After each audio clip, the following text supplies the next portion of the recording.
¿Qué tal? ¿Cómo le va? Muy buenas noches. Me da mucho gusto darle la bienvenida a la tercera emisión de Imagen Noticias Guadalajara. Soy Ricardo Camarena. Muchas gracias por su compañía. Y a continuación, un adelanto de la información que tenemos preparada para usted.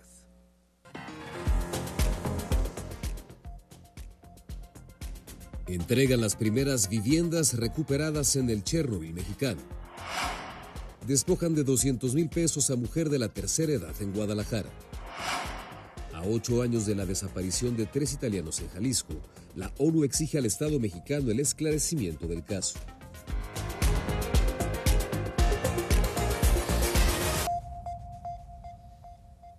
Dentro del área metropolitana existe el llamado Chernobyl mexicano. Y no es una zona nuclear, sino el reflejo de un modelo urbano fallido. Miles de viviendas abandonadas, vandalizadas y rodeadas de inseguridad en Tlajomulco de Zúñiga.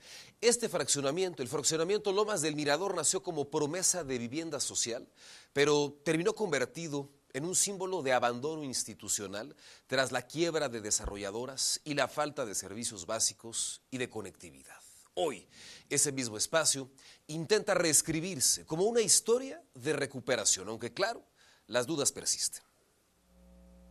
Lo que durante años fue conocido como el Chernobyl mexicano, hoy comienza a transformarse en una nueva oportunidad de vida para miles de familias en Tlajomulco de Zúñiga. Se trata de la recuperación de 1,600 viviendas en Lomas del Mirador, etapa 15, ahora renombrada como Arbolada del Mirador, un proyecto que busca revertir el abandono habitacional en el municipio. Porque para hablar de recuperación de vivienda, teníamos que entender por qué se desocupó la vivienda, por qué no se habitó la vivienda, porque no había condiciones de habitabilidad en nuestro municipio, porque no había empleos cercanos, porque teníamos deficiente el transporte público, porque no teníamos cobertura en planteles educativos. Entonces inició este trabajo colaborativo e integral. El plan no solo contempla rehabilitar viviendas, sino garantizar condiciones de habitabilidad con acceso a empleo, transporte público y servicios básicos. Iniciamos con esta inversión de 3,000 millones de pesos de infraestructura y equipamiento. Esto para acompañar las grandes obras que se estaban generando en la zona y los grandes proyectos.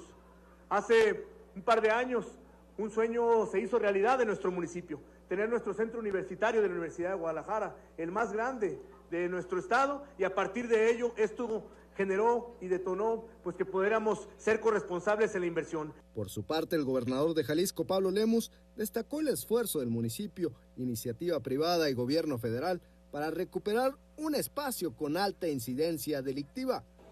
De ser un nido de delincuencia, hoy va a ser el hogar de miles de familias. 1,600 familias en esta etapa. Vean lo que es cómo a través de unir esfuerzos y con la voluntad política se pueden realizar grandes cosas. En coordinación con Infonavit, la meta es recuperar hasta 8,000 viviendas en distintas zonas de Tlajomulco, devolviendo espacios dignos a quienes más lo necesitan. Muy contenta, pues tenerles que dejar algo a mis hijos, pues, en un futuro. Yo sé que ellos van a llegar a tener su casa, pero yo quiero dejarles algo también. De zonas abandonadas a comunidades en reconstrucción, Tlajomulco apuesta por recuperar no solo viviendas, sino el tejido social. En cámara, Jesús Recio, para Imagen, Ernesto Gómez Camacho. La entrega de las primeras viviendas rehabilitadas ahí en Lomas del Mirador marca un avance, pero también exhibe una realidad incómoda. El gobierno está corrigiendo con recursos públicos errores de planeación del pasado y malos negocios de particulares, de constructoras que terminaron quebrando y huyendo. Y aunque el discurso oficial habla de reconstrucción del tejido social, el término les encanta, el reto va más allá de rehabilitar casas. Implica garantizar servicios, garantizar seguridad y oportunidades para evitar que el abandono se repita, porque transformar el Chernobyl mexicano no es solo recuperar viviendas, sino demostrar que esta vez sí existe un proyecto de ciudad sostenible y no otro experimento fallido, y no otro referente a nivel nacional de políticas públicas en materia de desarrollo urbano simplemente desastrosas. Al tiempo. 8 años después, la desaparición de 3 ciudadanos italianos en Jalisco vuelve a exhibir una deuda que el Estado no ha saldado: verdad y justicia. Hoy, la Organización de las Naciones Unidas lanza un nuevo llamado urgente que pone en evidencia fallas graves, omisiones y una investigación que simplemente no ha dado resultados. A 8 años de la desaparición en Jalisco de Rafael Russo, su hijo Antonio y su sobrino Vincenzo Cimmino, la ONU reabrió el caso.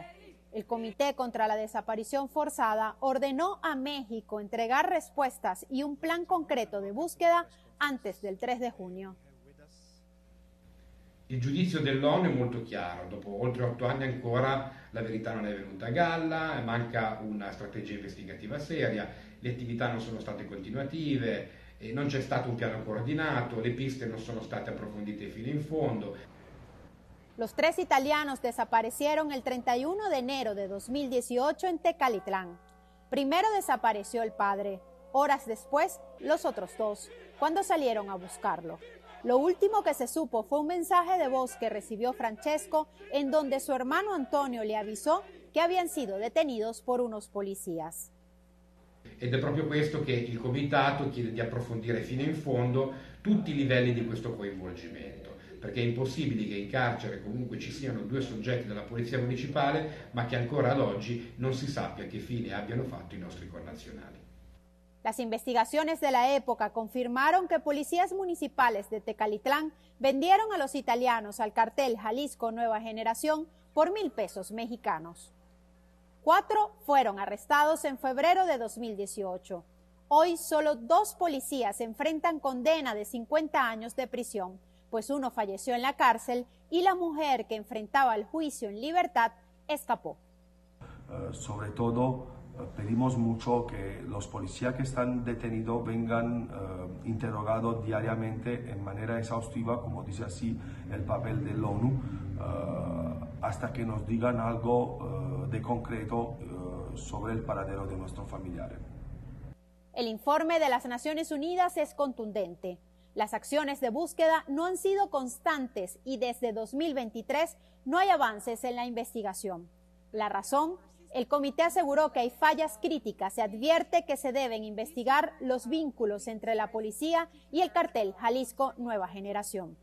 Pero a pesar del tiempo, los familiares en Italia no han perdido la esperanza. Después de 8 años, aún seguimos teniendo nosotros familiares la esperanza de encontrar con vida a nuestros familiares. Eso sería para siempre hasta que no tengamos informaciones ciertas que sea lo contrario.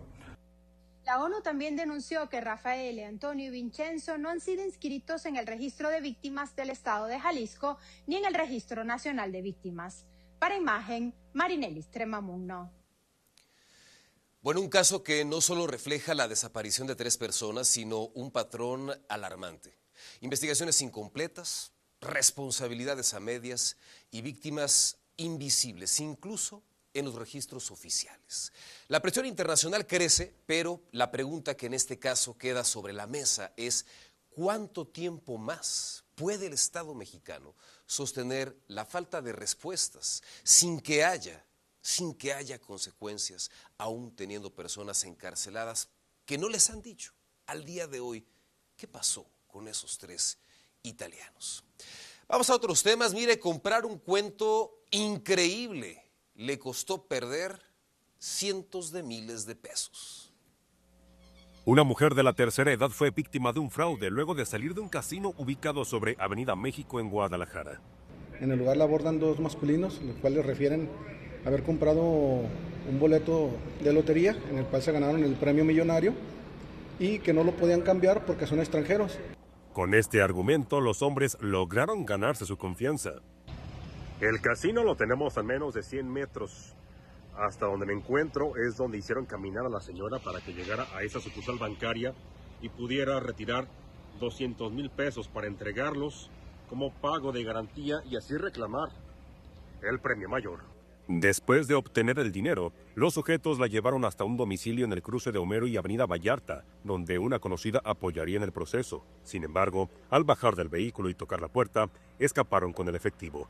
Ante la repentina situación, la adulta mayor y su amiga hablaron a la policía. Aunque se implementó un operativo de búsqueda, no fueron localizados los responsables de este fraude.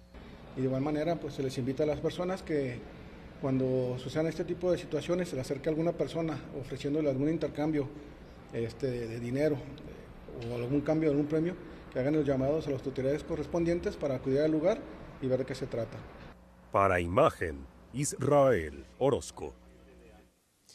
Y bueno, frente a casos de estas características, subrayar este exhorto que hacía este policía tapatío: no se deje engañar, sospeche. Ofertas así de generosas, de inauditas, muy probablemente son simplemente una estafa. Hay que ser, aunque pues suene políticamente incorrecto, pues mucho más desconfiados respecto a las personas que no conocemos y que de pronto nos abordan. Tal vez algunas con buenas intenciones, pero en su gran mayoría, lamentablemente, no es así. Así que, pues, vale más ser precavido, ser desconfiado, incluso hasta un poco cortante. La solidaridad y la valentía de vecinos de la colonia Colón evitó una tragedia esta mañana. Un incendio en un vehículo estacionado dentro de una casa generó momentos de tensión en la colonia Colón en Guadalajara, luego de que se reportara a personas atrapadas dentro del inmueble. La alarmante situación se presentó sobre la calle Bolivia al cruce con Rábida, donde vecinos alertaron la emergencia al 911. Antes de la llegada de los bomberos, vecinos no dudaron en actuar de inmediato y se sumaron a las labores, logrando contener el fuego y evitar que se propagara al resto del domicilio, donde una adulta mayor y su nieta de 1 año permanecían resguardadas en el patio junto a sus mascotas. Los vecinos se arrimaron, les prestaron unos extintores, los vertieron y esto nos ayudó a evitar que se propagara el incendio dentro de la casa. Enfriamos el vehículo, un vehículo compacto, se registró un incendio sobre el motor. En medio de la emergencia, Luis Gabriel, vecino de la cuadra, se subió a la azotea para el rescate. Empezamos a movernos, unos con cubetas, otros con las mangueras. Me subí junto con los compañeros de la policía de Guadalajara y pues para poder salvaguardar a la señora y al menor, más que nada. Ya en la parte de atrás tenían los animalitos y pues sí, pudimos sacar a la señora y al menor. La moradora relató cómo vivió la emergencia. Yo oí como que algo tronó, me asomé y ya vi la lumbre. Jalé todas mis bebés al patio, cerré el gas. Finalmente el incendio dejó únicamente daños materiales en el vehículo donde se originó el fuego. Bomberos realizaron labores de enfriamiento, sin embargo, hasta el momento se desconoce qué provocó la conflagración. Informó para Imagen Alberto Mariscal. Y el reconocimiento, por supuesto, y la felicitación a estos vecinos empáticos, solidarios y también valientes que no se la pensaron 2 veces para apoyar a esta familia que atravesaba por un momento verdaderamente complicado. La Fiscalía General de la República inició una investigación tras el aseguramiento de aproximadamente 19,000 litros de hidrocarburo en Zapopan, Huachicol. El hallazgo ocurrió en un callejón de la colonia Venta del Astillero, en donde elementos de la Secretaría de la Defensa Nacional localizaron una pipa abandonada. Este vehículo de carga fue puesto a disposición del Ministerio Público Federal mientras se integra la carpeta para deslindar responsabilidades y, para variar, no hay detenidos. Imparable el saldo mortal que arrojan los accidentes de motociclistas en la ciudad. Ve el caso registrado hace unas horas. Un motociclista murió tras derrapar. El hecho ocurrió en el cruce de Tonaltecas y Sigualpili, en el municipio de Tonalá. Aunque el peritaje continúa, se presume que lo tragó la curva, coloquialmente como se dice. Es aquí donde se impacta contra la barrera de contención y cae aproximadamente 12 metros de fondo. Usuarios en redes sociales señalaron que les tocó presenciar parte del accidente, lo que generó alarma en la zona. El rescate de quien se dijo tenía 38 años de edad se tornó complicado debido a la oscuridad del lugar y a la abundante hierba, dificultando las maniobras para recuperar el cuerpo. Aunque las autoridades respondieron rápido a la emergencia, se confirmó que el hombre ya había fallecido por la complejidad del accidente. De acuerdo con el Consejo Estatal para la Prevención de Accidentes, tan solo en 2025 de enero a septiembre se registraron 530 personas lesionadas por accidentes de motocicleta, así como 64 fallecimientos en este tipo de percances. Para Imagen, Israel Orozco. Un accidente en Periférico Sur desquició la vialidad y obligó a ajustar las rutas del transporte público. Un arranque de jornada sin duda caótico para quienes tuvieron que transitar precisamente por este punto importantísimo en materia de movilidad que quedó durante algunas horas pues prácticamente paralizado. La aparatosa volcadura de un tractocamión cargado con varias toneladas de basura colapsó por completo la circulación en Periférico Sur. El accidente ocurrió cuando el tráiler circulaba de sur a norte con destino al vertedero de Picachos. Fue justo al tomar esta conocida curva de Periférico Sur a la altura de López Mateos, donde el peso de la carga terminó por vencer al conductor y provocó la aparatosa volcadura de esta góndola que terminó por impactar la estación del Peribús, dejando severos daños y colapsando por completo la circulación en la zona sur de la ciudad. A pesar de lo aparatoso del accidente, el conductor, un joven de aproximadamente 20 años, resultó ileso, incluso cuando la cabina del tractocamión se desprendió completamente del chasis tras el fuerte impacto. La persona que le ganó la curva se encuentra en buen estado, siendo aquí permaneciendo en el lugar. Hicimos lo que es ahorita el levantamiento de lo que es parte de la basura y cubrimos un derrame para que pudiera circular 2 carriles del periférico. Durante al menos una hora, la vialidad quedó completamente bloqueada en ambos sentidos, generando un severo congestionamiento que afectó a varias arterias del sur de la metrópoli. El servicio del Peribús también se vio interrumpido momentáneamente, obligando a cientos de usuarios a descender de las unidades y continuar sus trayectos a pie en búsqueda de alternativas de transporte. Hay que caminar a ver no se paren los camiones. ¿Caminar va a ser su alternativa? A otra estación. ¿Cómo va su tiempo? Atrasado ya. No, si la siguiente unidad no se para, que caminar a la estación del Briceño, no va a haber de otra. ¿Ya avisaste que vas tarde? Ya. Las labores de limpieza se extendieron hasta el mediodía, requiriendo maquinaria pesada para retirar las toneladas de basura, así como el apoyo de grúas para remover los restos del tráiler. Elementos de la policía vial implementaron desvíos hacia avenidas como Colón, Guadalupe y Mariano Otero para mitigar el caos. Autoridades confirmaron que la estación agrícola quedó inhabilitada debido a daños estructurales severos en la rampa principal de acceso a los andenes. Sí, por el daño estructural que presenta, que es la escalera. Sería como puente únicamente, pero no como estación tal, ya que no hay manera de que pueda bajar el usuario. Hasta el corte informativo, las autoridades no han dado a conocer una estimación sobre el tiempo que la estación permanecerá fuera de servicio para las reparaciones. Informó para Imagen Alberto Mariscal. Un hombre de la tercera edad fue localizado sin vida en un lote baldío en el cruce del lago de Chapultepec y lago Jocotepec, en la colonia Valle de la Providencia en Zapopan. Este hallazgo ocurrió tras un reporte al número de emergencias que alertaba sobre una persona inconsciente. A la llegada de los paramédicos se confirmó que ya no contaba con signos vitales y que no presentaba huellas evidentes de violencia, por lo que se presume que el fallecimiento pudo deberse a causas naturales, aunque esto será determinado con la autopsia.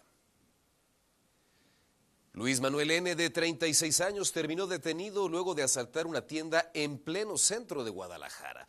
Tras la activación de la alarma, policías llegaron al cruce de Federalismo y López Cotilla, en donde el trabajador lo señaló como quien lo amagó para quitarle dinero y mercancía.